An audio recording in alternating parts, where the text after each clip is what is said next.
মাদ্রাসার সুযোগ্য মুহতামিম অত্র মসজিদের ইমাম ও খতিব হযরত মাওলানা রাকিবুল ইসলাম সাহেব দামাত বারাকাতুহুম, উপস্থিত আছেন অত্র প্রতিষ্ঠানের মোহতারাম সভাপতি, সুযোগ্য দরদি সেক্রেটারি, কমিটির বিভিন্ন পর্যায়ের মুরব্বী এবং দায়িত্বশীল গুরুত্বপূর্ণ ব্যক্তিবর্গ, এলাকার মুসল্লিয়ানি কেরাম, মাদ্রাসার আসাতিজায়ে কেরাম ও আজিজ তলাবা, আল্লাহ তাআলার অশেষ মেহেরবানি। প্রচণ্ড গরম আবহাওয়া, মোটেও এই সময়টাতে সহনীয় পর্যায়ে নাই। এরপরেও আল্লাহ তাআলা আল্লাহকে রাজি আর খুশি করাইবার জন্য, গুনাহ মাফ করাইবার জন্য আল্লাহর কাছে এখন আমরা দোয়া করব, কাঁদব। সেই জন্যে কিছু সময় আমরা ব্যয় করলাম, এখানে কাটাইলাম। আল্লাহ তাআলাই আমাদেরকে এখনো পর্যন্ত মসজিদে বসে থাকার তৌফিক দান করেছেন। এই জন্যে শুকর আদায় করে সকলেই বলি আলহামদুলিল্লাহ। শুকর আরো আদায় করতে হবে। এই জন্যে দারুল উলুম হাজী মজিরউদ্দিন মাদ্রাসার ছাত্ররা বৎসরের প্রথম দিনে যে চমৎকার তিলাওয়াত করলো, নুরানি, নাজেরা, হিফসের বিভিন্ন বিভাগের ছাত্ররা সত্যি প্রশংসার দাবি রাখে। চমৎকার তিলাওয়াত, উপস্থাপনাও চমৎকার এবং বিশুদ্ধতাও যথেষ্ট পরিমাণে তাদের তিলাওয়াতের মধ্যে আছে। করোনার আগের বছর ব্যাপক উৎসাহ উদ্দীপনার মাধ্যমে এ মাদ্রাসা প্রতিষ্ঠিত হয়েছে। আপনাদের সকলের ভালোবাসার এই প্রতিষ্ঠান, এবং ভালোবাসাটা এত বেশি যে যা প্রয়োজন হয়েছে তাই আপনারা দেওয়ার চেষ্টা করেছেন। জায়গা প্রথমে যতটুক ছিল সেখানে পুরাটার মধ্যে ভবন তৈরি করা, সেটাকে বসবাসের উপযোগী করা, সুন্দর একটা প্রতিষ্ঠানের রূপ দেওয়া, এর জন্যে অর্থ, বিত্ত, মেহনত, শ্রম যা দরকার আপনারা কমিটির দায়িত্বশীল এলাকাবাসী সব কিছুই করেছেন এবং এখনো করে যাচ্ছেন। এটা আল্লাহর পক্ষ থেকে দয়া ছাড়া কিছুতেই সম্ভব না। টাকা পয়সা থাকলেই কেউ দান করতে পারে না, জায়গা থাকলেই কেউ মসজিদ মাদ্রাসার জন্য ওয়াকফ করতে পারে না, চাইলেও সম্ভব না। টাকা তো তিনিই দিতে পারেন যার টাকা আল্লাহ কবুল করবেন। জায়গা এবং মাদ্রাসার জন্য শ্রম তিনিই দিতে পারবেন যার শ্রম আল্লাহ আরশে আজিম থেকে কবুল করবেন। এজন্য যারা মেহনত করছেন এই মাদ্রাসার জন্য, মাদ্রাসার বাচ্চাদের খেদমতের জন্য অনেক বেশি খুশি থাকা চাই। এই জন্যে যে আল্লাহ যে কবুল করছেন। হাজার হাজার কোটি টাকার মালিক বাংলাদেশে এমন অনেক আছে যাদের একটা টাকাও আল্লাহর পথে ব্যয় হয় না। যা ব্যয় হয় গুনার পথে হয়, অপচয়ের পথে হয়। কিন্তু নিবেদিত প্রাণ আল্লাহর প্রেমিক কিছু বান্দা দুনিয়ার সব জায়গায় আল্লাহ তৈরি করে রেখেছেন ইসলামকে জিন্দা রাখার জন্য, ইসলামকে বটগাছের মতো দাঁড় করায় রাখবার জন্যে।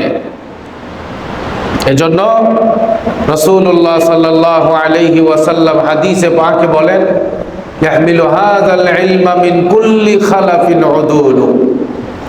নবীজি বলেন, প্রত্যেক যুগে একটা প্রজন্ম তৈরি থাকবে যারা এই ইলমে দ্বীনকে বহন করবে, এই ইলমে দ্বীনের আলো ছড়াবে। কিয়ামত পর্যন্ত এমন কোন যুগ থাকবে না যে এই যুগে মাদ্রাসা থাকবে না, আলেম থাকবে না, হাফেজ থাকবে না, মুফতি শূন্য হয়ে যাবে।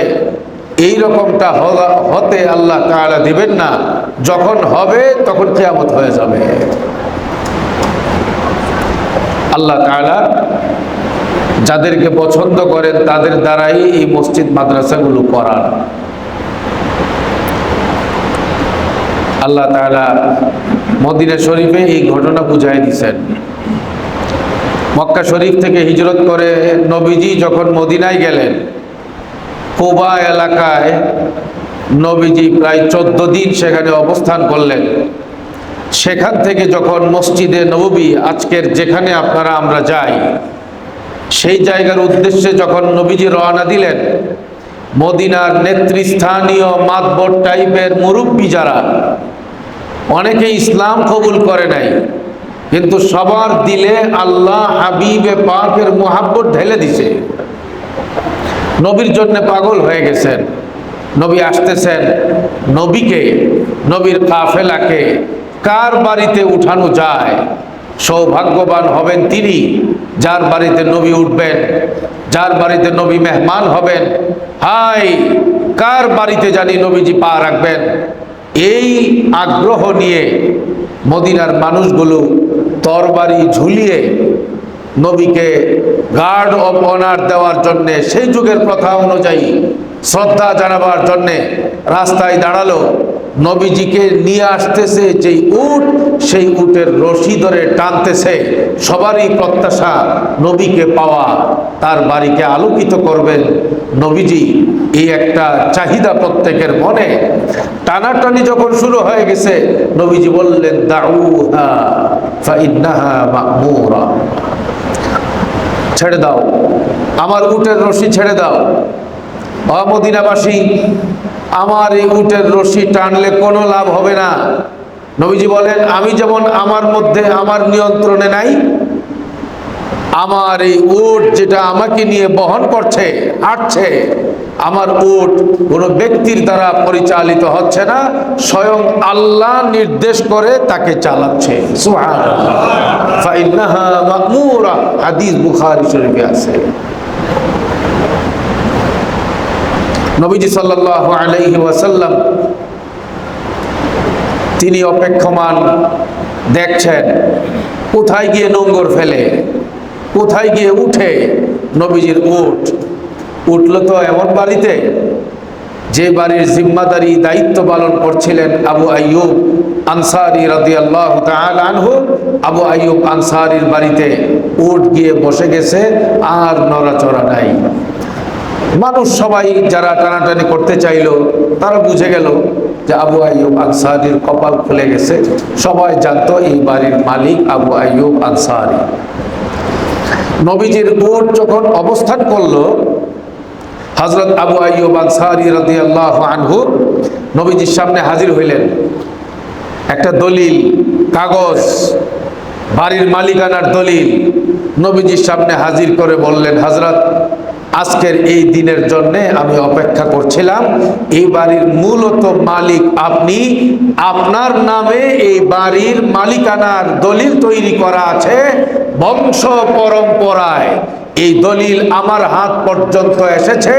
কখন এই জমিন, এই বাড়ির মালিক আপনি আসবেন, আপনার হাতে আমার আমানত পৌঁছায় দিব, তার জন্য অপেক্ষা করছিলাম। মূলত এই জমিনের মালিক আমরা কেউ না, এই বাড়ির মালিকও আমরা কেউ না।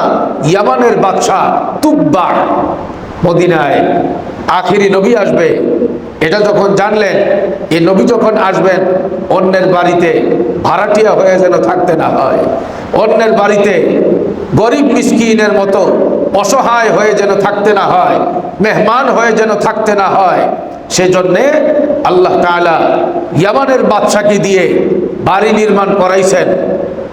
জায়গা জমিন রেডি করে বাড়ি তৈরি করে ওই তুব্বা যে বাদশা, উনি নিজে নবীর নামে মালিকানার দলিল লিখে তারপরে দায়িত্বশীলের হাতে দিয়ে গেছে।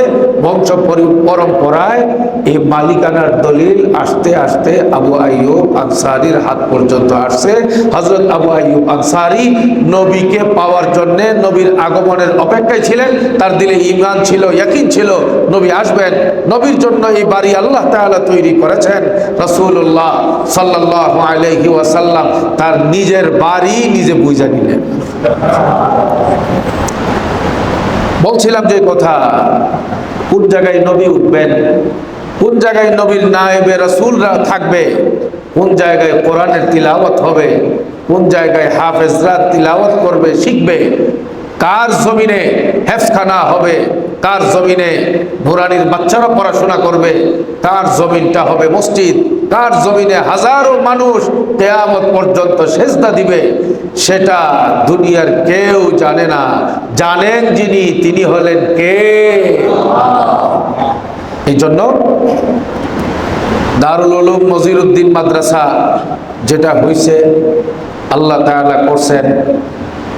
যারা জমি দিয়েছেন আল্লাহ তাদের জমিকে কবুল করছেন, যারা টাকা পয়সা দিয়েছেন তাদের টাকাকে আল্লাহ কবুল করছেন। বাচ্চা যারা এখানে পড়তেছে, যাদের বাচ্চা নুরানিতে, নাজেরায়, হিফজখানায় হাফেজ হওয়ার জন্য, আলেম হওয়ার জন্য দিছেন, এই বিষয়টাও আল্লাহ পরিষ্কার করে দিয়েছেন। আল্লাহু আ'লামু হাইসু ইয়াজআলু রিসালাতা। কার সিনার মধ্যে আল্লাহ তাআলা কোরআনের ইলম রাখবেন, রিসালাতের ইলম রাখবেন, কাকে আল্লাহ হাফেজ বানাবেন, কাকে আল্লাহ আলেম, মুফতি, মুহাদ্দিস বানাবেন, এটা দুনিয়ার কেউ জানে না, একমাত্র আল্লাহই জানে। আল্লাহ তাআলাই আপনার দিলকে কবুল করছেন, আপনার দিলকে কোরআনের দিকে ঝুঁকায় দিছেন। স্কুলে না পড়ায়া মাদ্রাসায় পড়াবার জন্যে আপনি তৈরি হয়েছেন, বাচ্চার মা তৈরি হয়েছে, এটা একমাত্র আল্লাহর দয়া। আল্লাহর দয়া ছাড়া এই দুনিয়াতে হাফেজ আলেম হওয়া, হাফেজ আলেম বানানো, এটা কারো পক্ষে সম্ভব না। এই জন্যে সবাই একসঙ্গে খুশি হয়ে বলি আলহামদুলিল্লাহ। মাদ্রাসা সুচারুরূপে পরিচালিত হচ্ছে, কান্ডারির ভূমিকা পালন করছেন কমিটির অনেক দায়িত্বশীল মুরব্বিয়ানি কেরাম। আমি তাদের কৃতজ্ঞতা আদায় করি। আপনাদের সকলের হায়াতে তাইয়্যিবার জন্য আল্লাহর কাছে দোয়াও করি, মালের মধ্যে আল্লাহ খুব বরকত দান করেন সেই দোয়াও করি। বাকি এই খেদমত, এই মেহনত, এটা যতদিন পর্যন্ত এই মাদ্রাসা থাকবে, এই মেহনত আর খেদমত এটা আপনারা করে যাবেন, এটা আপনাদের নিজের জন্যই। এই খেদমত যতটুকুন করবেন এর দ্বারা আপনি সবার আগে উপকৃত হবেন। মাদ্রাসার জন্যে, ছাত্রদের জন্যে যখন দৌড়াবেন, আল্লাহর রহমত আপনার উপরে নাযিল হবে।